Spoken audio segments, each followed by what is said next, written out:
Ամեն տարի դասերն ավարտվելուն պես մենք գալիս էինք գյուղ ու տատս պատրաստ սպասում էր մեզ, բայց տատս շատ հումորով կին էր, ասում էր այս երեխեքի մեկ գալուց են ուրախանում, մեկ գնալուց, որովհետև իր առօրյան մենք լցնում էինք ամեն ինչով։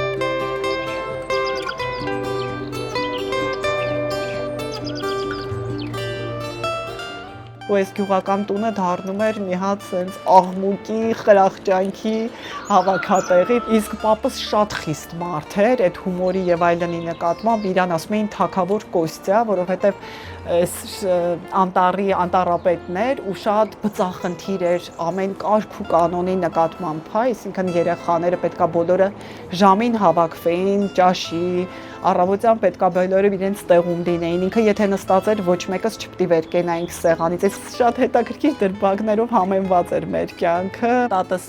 այդ բոլոր թորներին հավաքում էր ու շարժվում էր դեպի այն սարերը, որ դեպի նոյեմբերյան տանող ճանապարհին է, բեռնատարը բեռնվում էր երեխաներով, դոշակներով, համապատասխան կահկարասիով, որը պետքա ժամանակավոր լիներ, հենց տեղում պապիս հետ բարեկամներով սարքում էին այդ փայտյա տնակները, որտեղ մենք անց էինք կացնում օրեր, սարում կտրված այս իրականությունից, կապի միջոցներից, այսպիսի լվացարաններով, փոքրիկ գազօջախներով ու տատս թորներին սարում, ուրիշները իրանց կենթանիներին էին տանում սար, արածացնելու, տատս մեզ էր հավաքում տանում թորներին ու շատ հետաքրքիր էր անցնում իրականում, դե պատկերացեք, հոսանք որպես այդպիսին փոքր մարտկոցներ էին օգտագործում նավթի լամպերով, շատ կոլորիտային էր սարի այդ առօրյան, երբ որ պատկերացնում եք անձրև էր գալի, կարկուտ էր գալի այդ տանիքների վրա այդ կաթկթոցի տակ մեր պատմությունները, տատիս հյուսած այդ թել-թել պատմությունները, որ մինչև օրս հիշում եմ, մինչև օրս ոնց որ մեր հումորային այդ դրվագներում դրանք կան, դրանք հագեցած են այդ երգերը, այդ պատումները, որոնք մեր հիշողության մեջ անդառնալի հետք են թողել ու այդ ջերմությունը, այդ երջանիկ մանկության հոտը, այդ երջանիկ մանկության բույրը ես այդտեղից շատ եմ առնում։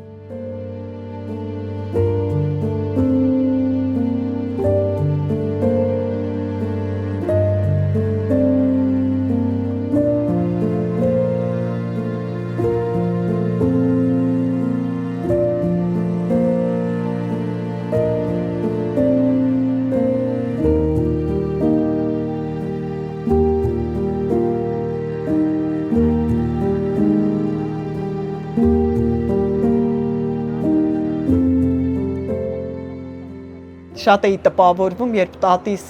գոգնոցից առնում էի նոր բացված մանուշակների հոտը, երբ որ մանուշակները դուրս էին գալի, ինքը միշտ իր գոգնոցի գրպանում ունենում էր մի փուջ մանուշակներ, որ այս շրջանի ինքը գիտեր տեղերը, որտեղ են իր մանուշակները աճում, հավաքում վերում էր ինձ էր տալիս։ Քանի որ մենք պարբերաբար այսպես ամեն տարի գալիս էինք գյուղ, ունեինք նաև մեր հասակակից ընկերները, մեր շրջապատը ու այդ կապը այսօր էլ պահպանվել է։ Մանկությանս ամենաջերմ, ամենանվիրական հիշողությունները կապված են Շնորհ գյուղի հետ։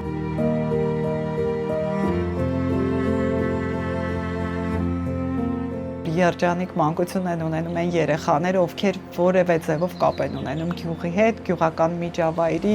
գյուղական առօրյայի, գյուղի տատու պապի հետ, որովհետև այն արժեքները, այն ջերմությունը, այն մշակույթը, ինչ որ փոխանցում է գյուղը մարդուն, դա շատ դժվար է գտնել քաղաքում։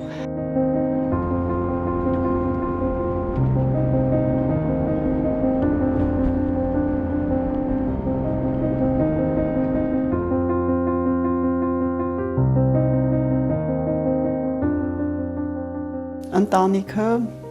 պետության ամենակարևոր բջիջն է, որտեղից մարդը սնվում է եւ գենետիկորեն, եւ գենետիկ հիշողությամբ, եւ նաեւ արժեհամակարգով։ Ես ինքս ծնվել, մեծացել եմ մտավորականների ընտանիքում, հայրս Վաստակավոր քանդակագործ Համլետ Մատինյանն է, մայրս վաստակավոր ճարտարապետ Կատյա Բարսեղյանը։ Հայրս 2-3 տարեկանում ինձ նմանացնում էր ծաղիկի միջուկի, որի հագուստը պարուրում էր իրան, զգեստը դառնում էին այդ ծաղիկի թերթիկները, ու այդպիսի մի արձան ունի քանդակած, որը գտնվում է Էրեբունի հիվանդանոցի մանկաբարձական քոլեջի դիմաց, որպես դրա բնորոշ այդ մայրության, մանկության որպես կարևորությունը խորհրդանշող մի հետաքրքիր արձան, նմանատիպ մի արձան էլ կա Արցախում, իրենց կառավարության շենքի դիմաց այգում է գտնվում, այնտեղ էլ զատիկներ, էլի մեջը այդ երեխան, աղջիկը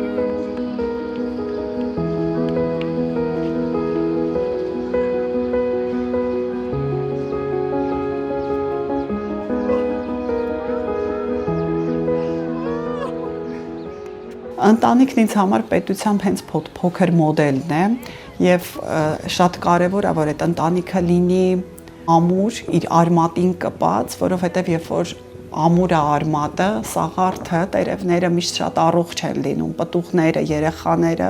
շատ առողջ են լինում ու այդ տրամաբանությամբ ես փորձում եմ նաեւ այս արժեհամակարգը, այս դիրքորոշումը փոխանցեմ իմ սերունդներին եւ ես փորձում եմ իմ երեխաներին հենց այդ մոդելով մեծացնել, ես եւ ամուսինս համակարծիք ենք այդ հարցի վերաբերյալ Մոտ 22 տարի աշխատեցի ազգային ժողովում, զբաղվել եմ մանկավարժական գործունեությամբ, սկզբում ավագ դպրոցում, հետո արդեն միջին մասնագիտական, հետո նաև բուհում դասավանդելու շնորհիվ եւ նաև զբաղվել եմ հենց ուսանող տարիներից հասարակական գործունեությամբ, անդամակցելով իրավաբանների համայնքին, իրավաբանների հայկական ասոցիացիային, որպես անդամ լինելով այնտեղ, որպես քաղաքացիական իրավունքի հանձնաժողովը ղեկավարելով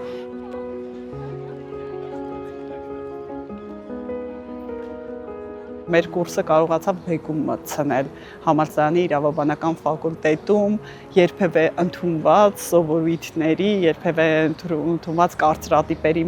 մեջ, դասախոսությունների մեջ, բացի դասախոսի